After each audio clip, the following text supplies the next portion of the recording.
joining us tonight as we come together to both continue celebrating Good Friday, but also to be challenged by the message that we take away from Good Friday.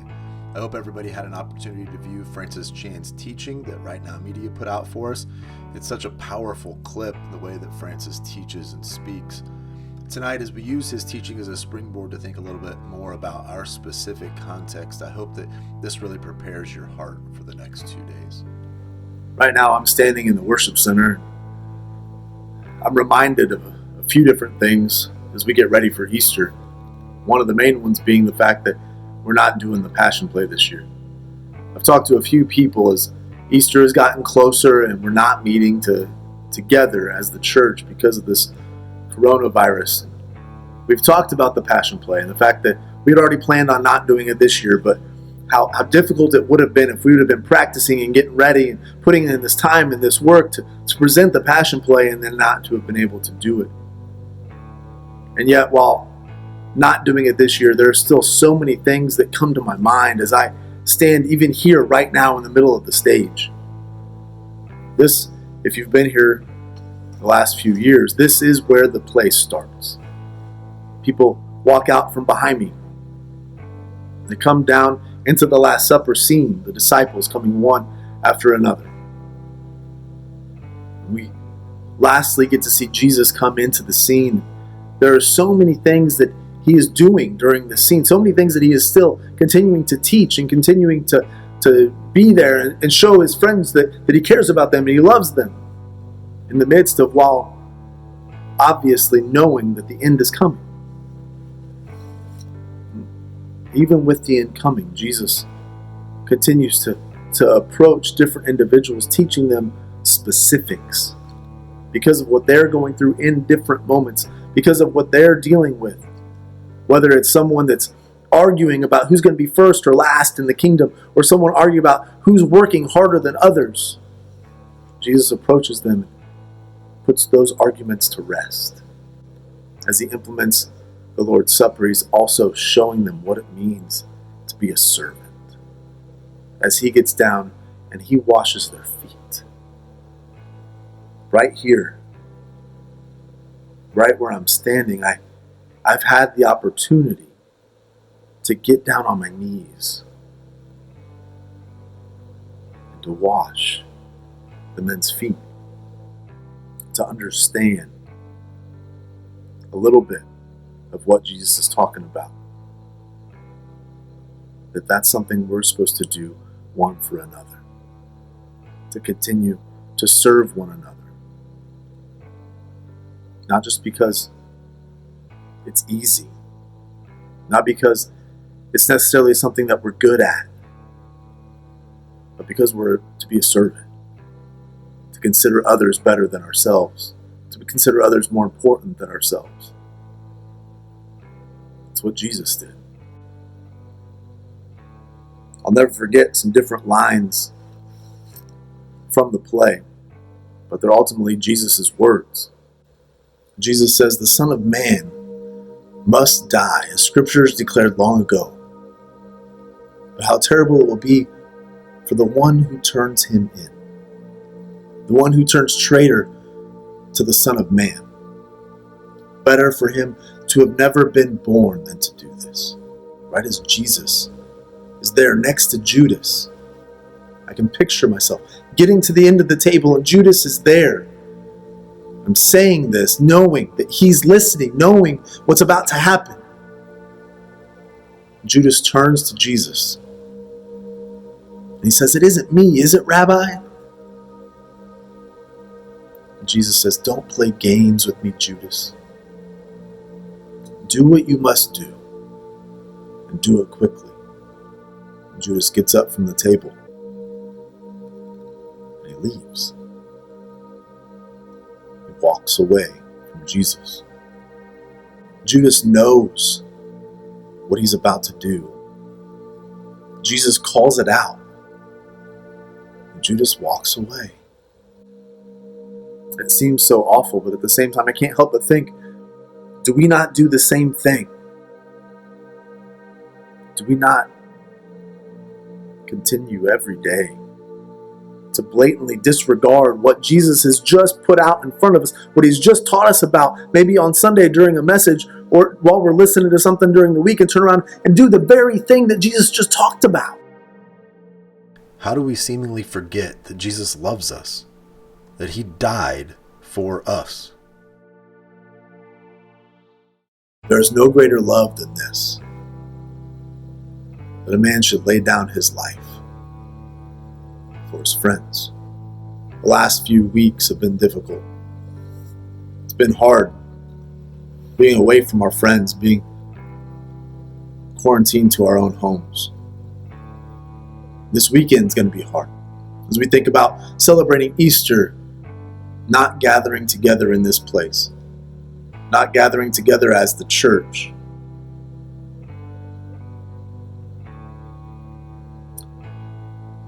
Right now, we're hurting, but God knows.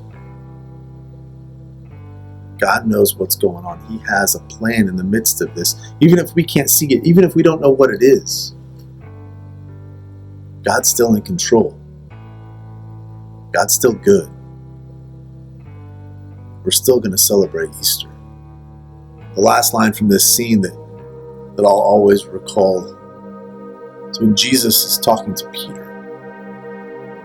He says, "Peter, I tell you this because you are weak. Before the rooster crows, you will deny me. You will deny me 3 times. Peter says, "Never, never, Master, never." But Jesus knows. Jesus knows what Peter's going to do, and he knows what we're going to do. He knows that we're going to fall short. In the book of Matthew, chapter 26, starting at verse 69, it says, "Now Peter was sitting out in the courtyard, and a servant girl came to him. 'You also were with Jesus of Galilee,' she said. But he denied it before them all. 'I don't know what you're talking about,' he said. Then he went out to the gateway, where another girl saw him, and said to the people there, 'This fellow was with Jesus of Nazareth.' He denied it again with an oath, 'I don't know the man.' After a little while, those standing there went up to Peter and said, 'Surely you are one of them, for your accent gives you away.' He began to call curses down on himself, and he swore to them, 'I don't know the man.' Immediately, a rooster crowed. Peter remembered the word Jesus had spoken. 'Before the rooster crows, you will deny me 3 times. In the teaching from Francis, he says the news of the cross is this: it is so much bigger than every other part of your life. And I don't know about you, but it seems like we don't get it until we experience it. Whether that means that we experience it in an opportunity to watch the Passion movie, or we experience it here at church when we do the Passion play and we see Jesus beaten, we see Jesus drug up the center aisle, we see him having to carry his cross and then not being able to carry his cross, and then someone else having to carry it for him and being led to a place where he's going to be put to death, and he is laid down and he is prepared to be raised up on the cross. I want to share with you just for a second my perspective from this role of being able to play the part of Jesus during the Passion play. Being led up the main aisle, being beaten, being drugged, falling down to my knees and being told to get up, keep moving. One of the things I ended up telling the guards as they were leading me down the middle aisle and they were whipping me was that I needed it to hurt. I needed to feel it. When I screamed, I wanted it to be really in pain. I didn't want to have to act like I was hurting. I wanted to be able to feel just a little bit of what Jesus would have felt. I had such a hard time thinking about the fact that Jesus was beaten so much worse than what I was.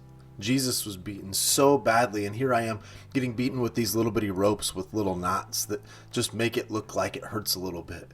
And he suffered so much for me.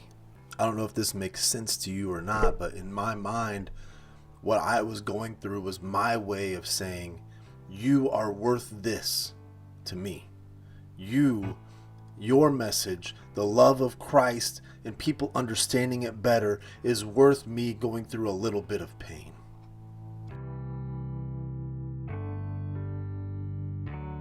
Last year I played that part. Julia asked me to scream, cry out in pain. I remember how hard that was for me because I wasn't really feeling. I had to act. But looking back on it now and hearing Jason do it since has given me another perspective. Hearing it, knowing that Jesus went through that exact pain of the nail going through his hand, through his wrist. The nails going through his legs, being nailed to the cross. Being raised from the ground to falling into that hole where his body, all of his weight was put onto those nails. And then hanging there. That first year that we put Jesus on the cross, that I had to stand on that little bitty block of wood, my hands stretched out, holding on. We served communion.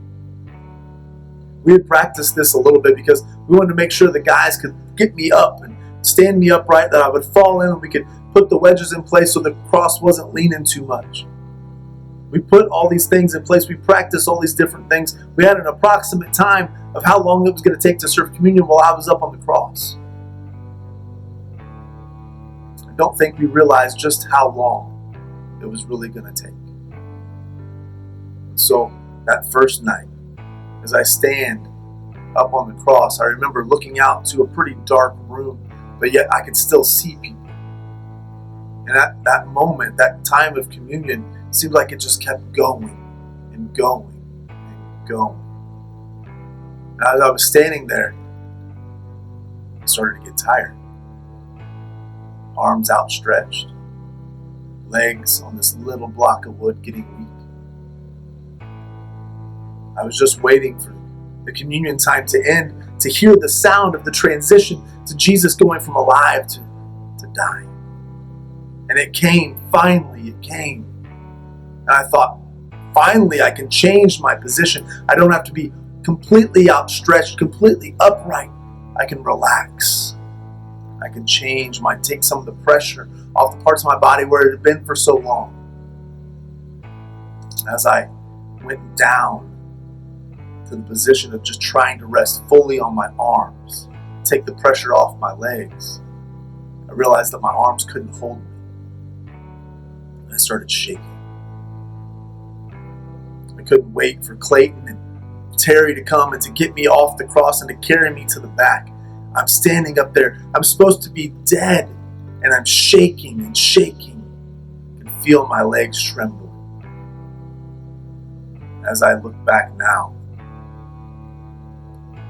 I think about Jesus being up there after being beaten and drugged to that place, carrying his cross as long as he could before Simon of Cyrene came and carried it for him.